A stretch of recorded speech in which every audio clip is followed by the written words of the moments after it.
नमस्कार, आप देख रहे हैं एचएनएन न्यूज। मैं हूं आपके साथ उन्नति भटनागर। बुलेटिन की शुरुआत करेंगे बड़ी खबर के साथ, जहां विदेश मंत्री एस जयशंकर का खास दौरा बांग्लादेश का रहेगा। ये बड़ी खबर सामने आ रही है और इसी के साथ आपको बता दें, जहां इस बड़ी खबर ये इसलिए भी क्योंकि ऐसे वक्त पर जब बांग्लादेश की स्थिति ऐसी है, उस मौके पर जहां बाजेंद्र बिस्वास के साथी, जहां पुलिस ने आरोपी, तो देखिए बांग्लादेश में एक और अल्पसंख्यक हिंदू की हत्या हुई है। ये बड़ी खबर आपको बता रहे हैं। और लगातार बाजेंद्र बिस्वास के साथी ने ही गोली मारकर हत्या की थी। पुलिस ने आरोपी नोमान मियां को गिरफ्तार किया है। ये बड़ी खबर आपको बता रहे हैं, जहां बांग्लादेश में एक और अल्पसंख्यक हिंदू की हत्या की गई है। तो देखिए ये बड़ी खबर, बाजेंद्र बिस्वास के साथी ने ही गोली मारकर हत्या की। पुलिस ने आरोपी नोमान मियां को गिरफ्तार किया है। बांग्लादेश में लगातार अल्पसंख्यक हिंदुओं को निशाना बनाया जा रहा है और इस बीच ये बड़ी खबर मिल रही है, जहां एक और हिंदू को टारगेट किया गया है। बाजेंद्र बिस्वास के साथी ने गोली मारकर हत्या की है। पुलिस ने आरोपी नोमान मियां को गिरफ्तार किया है।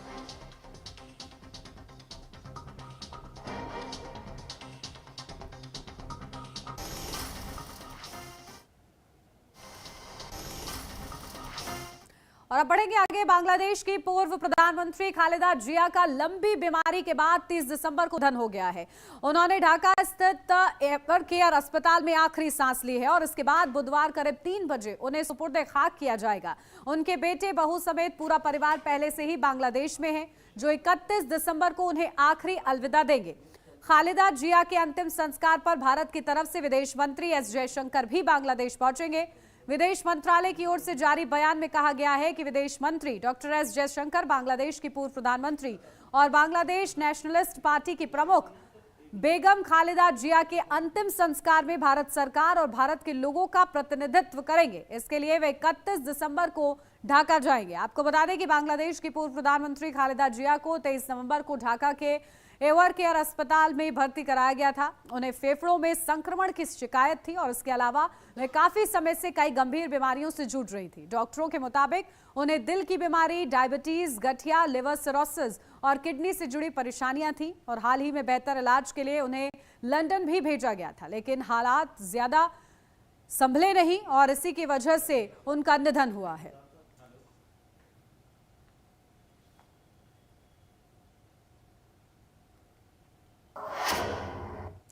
पीएम मोदी ने भी खालिदा जिया के निधन पर दुख व्यक्त किया है। उन्होंने कहा है कि खालिदा जिया के जाने से बांग्लादेश ने एक ऐसी नेता को खो दिया है जिन्होंने देश के लिए लंबे समय तक काम किया और राजनीति में अहम भूमिका निभाई है। पीएम मोदी ने यह भी कहा कि बांग्लादेश की पहली महिला प्रधानमंत्री के रूप में खालिदा जिया का देश के विकास में बड़ा योगदान रहा। उनके कार्यकाल के दौरान कई अहम फैसले लिए गए जिनका असर बांग्लादेश की राजनीति और समाज पर लंबे समय तक रहा। इसके साथ ही भारत बांग्लादेश संबंधों को आगे बढ़ाने में भी उनकी भूमिका को याद किया गया।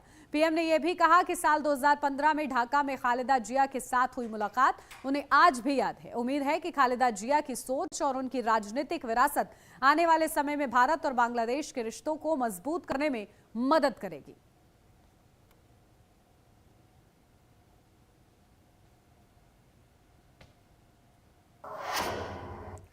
तो देखिए, बांग्लादेश की पहली महिला प्रधानमंत्री और उनका निधन, क्या उनका राजनीतिक करियर रहा? चलिए ग्राफिक्स के जरिए आपको वो बताते हैं, जहां पीएम मोदी ने भी खालिदा जिया को श्रद्धांजलि दी है। खालिदा जिया के निधन की खबर से बहुत दुख हुआ है, ये प्रधानमंत्री नरेंद्र मोदी की ओर से कहा गया।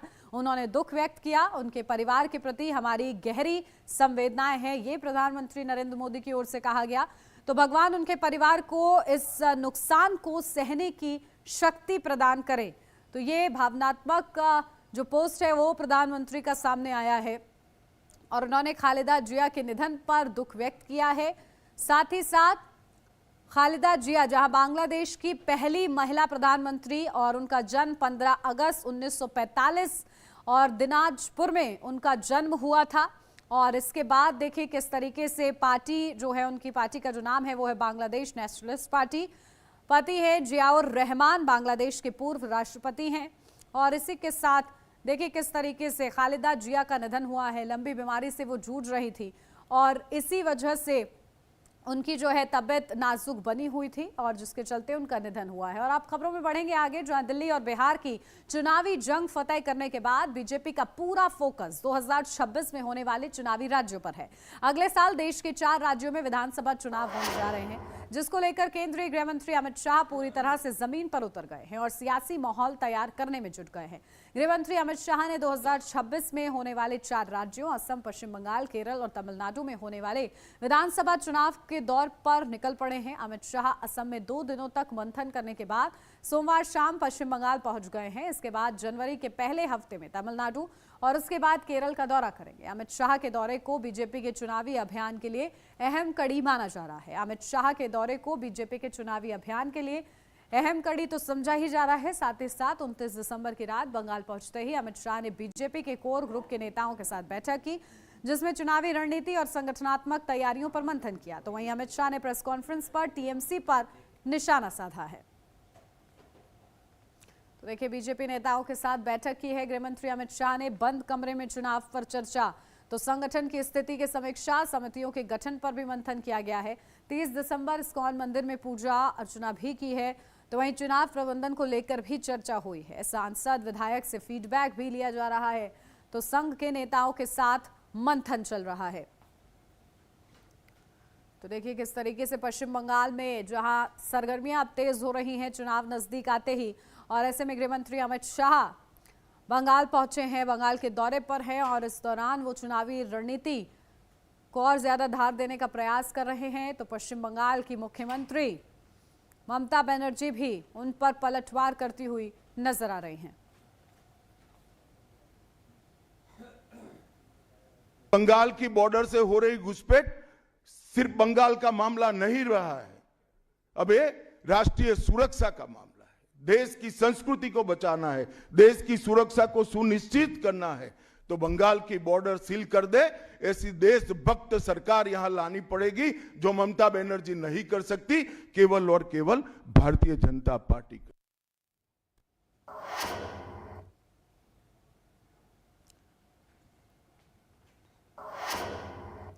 तो देखिए, चुनावी बिसात बिछाई जा रही है पश्चिम बंगाल में, और इस दौरान ग्राफिक्स के जरिए आपको समझाते हैं कि गृह मंत्री अमित शाह किस तरीके से रणनीति को धार देने का प्रयास कर रहे हैं। जहां शाह का मिशन बंगाल ये है कि 29 दिसंबर को बीजेपी नेताओं के साथ वो बैठक करते हैं और इस बैठक में चुनावी रणनीति पर मंथन उनकी ओर से किया जाता है। साथ ही बंद कमरे में चुनाव पर देखिए खासा चर्चा हुई है कि किस तरीके से चुनाव में बेहतर करना है भारतीय जनता पार्टी को। उसको लेकर सभी कार्यकर्ताओं के साथ ही साथ जो बड़े लीडर्स हैं बंगाल में, जिनकी भूमिका अहम है भारतीय जनता पार्टी के लिहाज से, उनके साथ मंथन हुआ है। तो संगठन की स्थिति की समीक्षा भी की गई है कि संगठन की क्या स्थिति बनी हुई है और ग्राउंड जीरो पर क्या माहौल है, क्या चुनावी माहौल है, इसको भी भांपने का प्रयास गृह मंत्री अमित शाह की ओर से किया गया है। 29 दिसंबर समितियों के गठन पर खासा मंथन हुआ है कि आखिर इस मंथन के जरिए इस निष्कर्ष तक पहुंचा जा सके कि हाँ ऐसे कार्य करने हैं। तो देखिए, शाह का ये मिशन बंगाल, और इसी के साथ 30 दिसंबर की अगर बात करें तो इस्कॉन मंदिर में पूजा पाठ की है गृह मंत्री अमित शाह ने, और लगातार इस चुनावी बिसात के साथ साथ सभी तरीके से, क्योंकि चारों खाने चित करना चाहते हैं इस बार गृह मंत्री अमित शाह, और इसी के लिए पुरजोर कोशिशें, तैयारियां उनकी ओर से की जा रही हैं। इस्कॉन मंदिर में पहुंचते हैं, पूजा पाठ की भी तस्वीरें सामने आती हैं, और वहां पर साथ ही साथ क्योंकि बैठकों का दौर भी लंबा चला, 3 दिवसीय ये खास दौरा अमित शाह का, तो चुनाव प्रबंधन को लेकर भी खासा चर्चा की गई है कि चुनाव प्रबंधन कैसा होगा, उस दौरान क्या भूमिका कार्यकर्ताओं की रहेगी, इसको लेकर भी गहन मंथन। तो सांसद विधायक से फीडबैक भी लिया गया है कि आखिर क्या चुनावी माहौल बना हुआ है, कौन से बड़े मुद्दे जनता के बीच लोकप्रिय हैं। तो संघ के नेताओं के साथ मंथन हुआ है 30 दिसंबर को, तो संघ के नेताओं के साथ ये विशेष मंथन। और इसी के साथ साथ अब आपको बताते हैं 2021 में पश्चिम बंगाल विधानसभा चुनाव के क्या नतीजे रहे थे। तो पार्टी यानी कि टीएमसी के 213 सीटें जीती थी टीएमसी ने, जबकि कुल सीटें पश्चिम बंगाल में 294 हैं, और बीजेपी ने 77 सीटें जीती थी। तो वोट परसेंटेज क्या था? टीएमसी का वोट परसेंटेज जो है 48.02% था, तो वहीं बीजेपी का वोटिंग परसेंटेज जो है वो 37.97% था। तो ये पूरा रिजल्ट था 2021 का पश्चिम बंगाल विधानसभा चुनाव का, और ऐसे में अब अगले साल 2026 में चुनाव होने हैं और इसको लेकर क्या कुछ चर्चा हो रही है, सियासत हो रही है, साथ ही साथ ये भी चर्चा हो रही है कि आखिर किस तरीके से बंगाल फतेह किया जाए। और अब बढ़ेंगे आगे। दिल्ली एनसीआर वालों को जबरदस्त ठंड, घने कोहरे और गंभीर वायु प्रदूषण का ट्रिपल अटैक झेलना पड़ रहा है। राजधानी में इस वक्त कड़ाके की ठंड पड़ रही है। पश्चिमी हिमालयी क्षेत्र में वेस्टर्न डिस्टर्बेंस के चलते अब दिल्ली और एनसीआर में घना कोहरा छा रहा है। मंगलवार की सुबह से अंधेरा छाया रहा, जहां 100 मीटर से भी कम विजिबिलिटी हो गई। मौसम विभाग ने 30 और 31 दिसंबर को कोहरे को लेकर येलो अलर्ट जारी किया है, यानी 30 दिसंबर से लेकर 1 जनवरी तक घना कोहरा छाएगा। इसके साथ ही 1 जनवरी को हल्की बूंदाबांदी भी देखी जा सकती है, जिससे सर्दी में और इजाफा होगा। तो वहीं दिल्ली में शीतलहर भी शुरू हो गई है, जिससे लोगों को ठिठुरन का एहसास हो रहा है। दिल्ली के कई इलाके रेड जोन में हैं। कुछ इलाकों का AQI लगातार 400 के पार बना हुआ है। इनमें जहांगीरपुरी, वजीरपुर, रोहिणी, आनंद विहार शामिल है।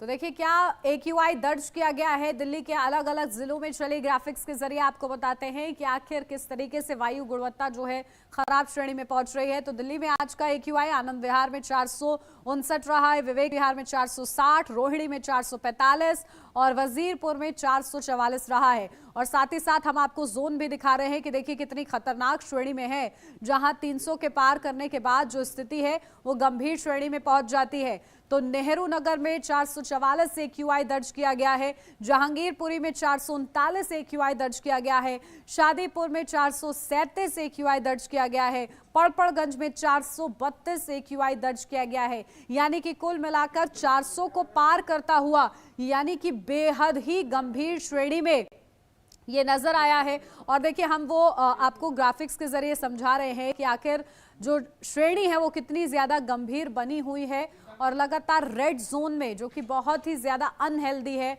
उसमें ये कैटेगरी जो है आती हुई नजर आ रही है, क्योंकि 300 को पार कर रही है।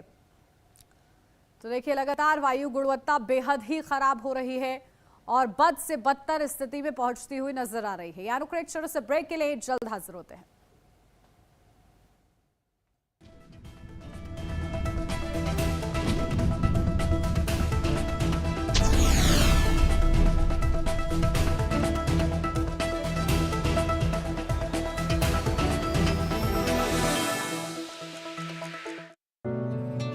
ये मेरी लाइफ का सबसे बेस्ट पल है। IVF से मुझे मिला खुद का बच्चा पाने का बेस्ट मौका। इंदिरा IVF की खास टेक्निक देती है आने वाले बच्चे को एक नेचुरल गर्भ जैसा वातावरण और बढ़ाती है खुशखबरी का मौका। इंदिरा IVF, खुशखबरी का बेस्ट मौका। अबे घोचू, जीके स्ट्रॉन्ग करने का अथा इंडिया को मालूम है। पेट सफा हर रोग दफा, एक ही जगह। मुल्तानी कूका कॉफ सिरप, इसके तुलसी जैसे गुणकारी तत्व तुरंत असर दिखाएं और खांसी को कहें गुड बाय। मुल्तानी कूका कॉफ सिरप। क्या आप जिम जाते हैं, कसरत करते हैं, फिर भी आपकी सेहत नहीं बनती? काजू बादाम किशमिश मेवे प्रोटीन के डिब्बे खाते हैं, फिर भी कुछ असर नहीं होता? तो इसका मतलब है आपका पाचन तंत्र खराब है। और जब तक के पाचन तंत्र दुरुस्त नहीं होगा, आप जितना मर्जी अच्छे से अच्छा खा लो, आपकी सेहत नहीं बन सकती। इसलिए हमारी संस्था सन्यासी आयुर्वेदा ने एक ऐसी दवा का निर्माण किया है जो कि आपके लिवर, आपके पाचन तंत्र को दुरुस्त करने का काम करती है, ताकि आप जो भी खाएं उसका पूरे का पूरा निचोड़ आपके शरीर को लगे, आपकी भूख बढ़े, खाया पिया सही से लगे, नया खून बने, हड्डियों में जान आए, वजन बढ़े और आप मोटे तगड़े खूबसूरत पर्सनैलिटी के मालिक बन जाए। सिर्फ 655 रुपए की पूरे 1 महीने की दवा होती है और आप इसे घर बैठे 011-45454545 पर फोन करके दवा मंगवा सकते हैं।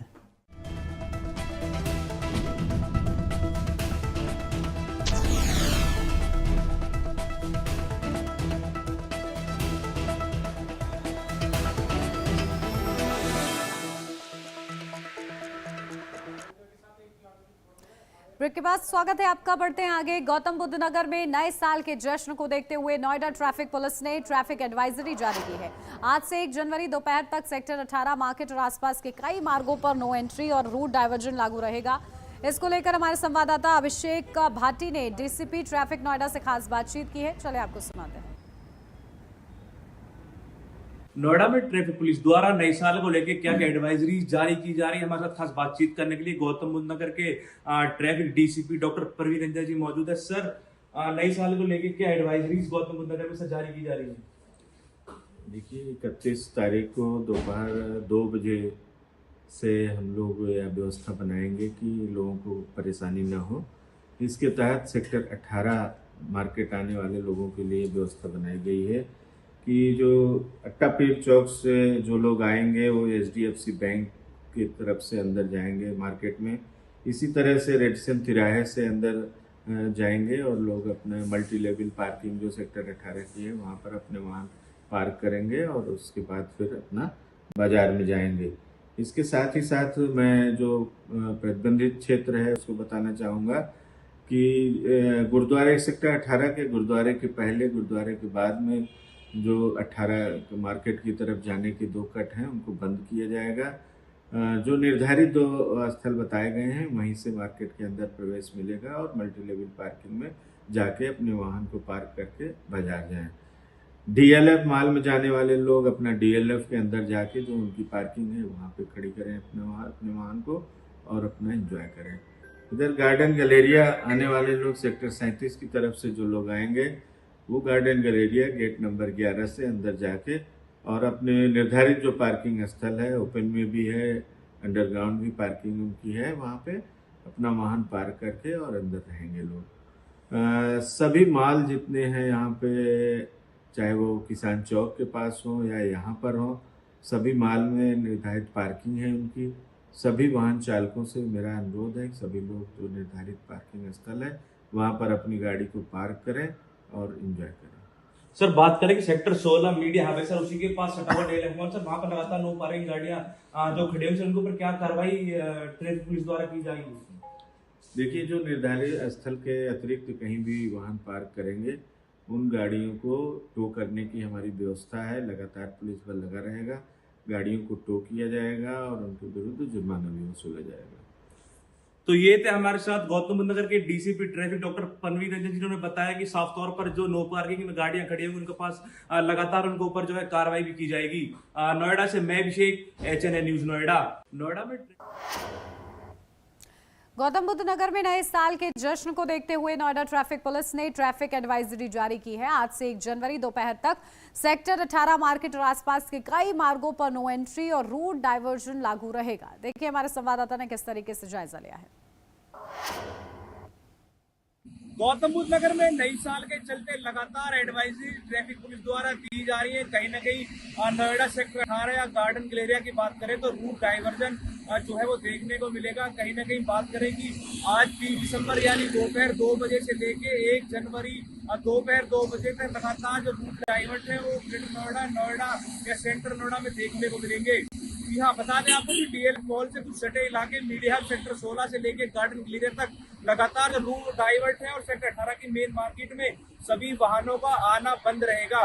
बता दें आपको कि नो पार्किंग में खड़ी गाड़ियों के ऊपर लगातार कार्रवाई भी की जाएगी और वहीं डीसीपी ट्रैफिक द्वारा साफ तौर पर बताया गया है कि लोग अपने घरों से जो है किसी जरूरी काम के लिए ही निकले, क्योंकि कहीं ना कहीं रोड डाइवर्ट होने की वजह से आमजन को समस्याएं भी सामना करना पड़ सकता है।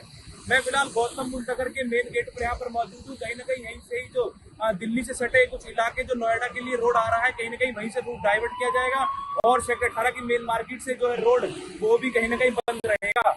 ग्रेटर नोएडा से मैं अभिषेक भाटी, HNA।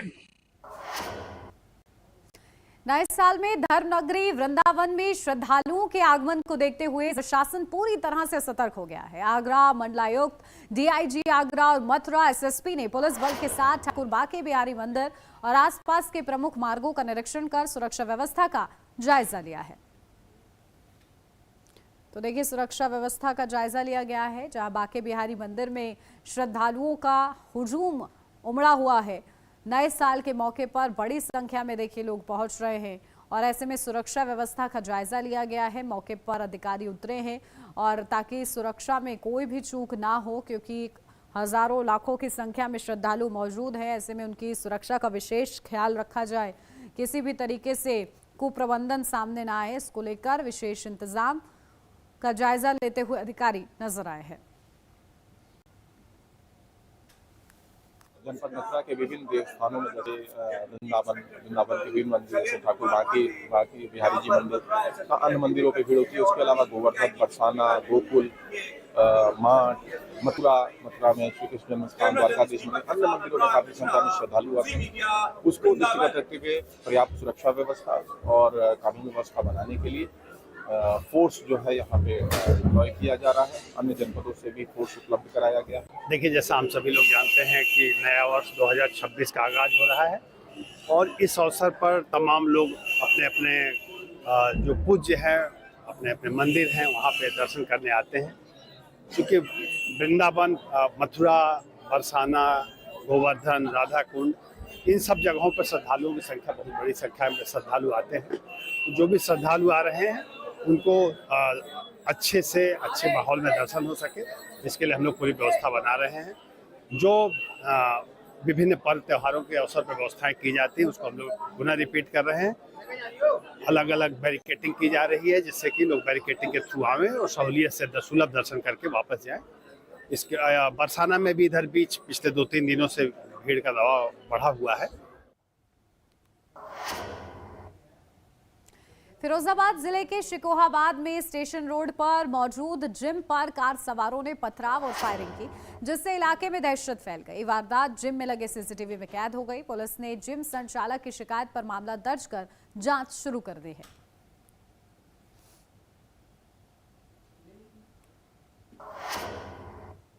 और इसी के साथ इस बुलेटिन में बस इतना ही। खबरों का सिलसिला आगे भी जारी रहेगा। आप बने रहिए एचएनएन न्यूज के साथ। नमस्कार।